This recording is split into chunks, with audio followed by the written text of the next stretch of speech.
உனக்கும் நெஞ்சில மசுறு இருக்கு. இது என்னடா இது? குஞ்சில மசுறு இருக்கு. கோகுல் கிரியேஷன் ப்ரோ, நீங்க வீரவாண்டி ஸ்கூல்ல தானே படிச்சீங்க? படிச்சனான்னு கேட்காதீங்க, அடிச்சனான்னு கேளுங்க. வேங்கோ ஆன்டி மாதிரி இருக்க. ஸ்ரீஹரி வாடா.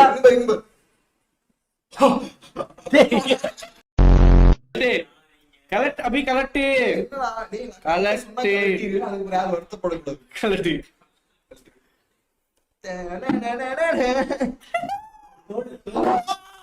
தன் கட்டுடலை காட்டி அனைத்து பேர்களையும் மயக்குகிறார் அபி.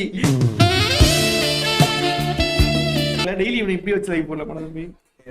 ஒரு நாள் மட்டும் நீங்க எதுக்கு கலந்து சொன்னாங்க? ராங்கோக்கு நெஞ்சு முடியே இவ்வளவு இருக்கே, அப்ப குஞ்சு முடி எவ்வளவு இருக்கும் அப்படின்னு. அதாவது நான் ஒன்னே ஒண்ணு சொல்றேன் கேட்டுங்க. அடிக்கடி நடந்து போற பாதையில என்னைக்குமே புல் இருக்காது. புரிஞ்சிருக்கும் நினைக்கிறேன். அப்ப உனக்கு ஒச்சனை முடிய இருக்காது. விட்டா நோவா, ஹாய் ப்ரோ. விட்டா நோவா, how are you? விட்டா நோவா மெதுவா விடு ப்ரோ. கூட ஒரு நெகட்டிவ் இருக்கு. நானும் பாசிட்டிவ் தான்டா. இல்ல ப்ரோ, நான் சொல்றேன், நான் வந்து எச்ஐவி பாசிட்டிவ் தான். அப்படியாச்சும் பாசிட்டிவா இருக்குல்ல.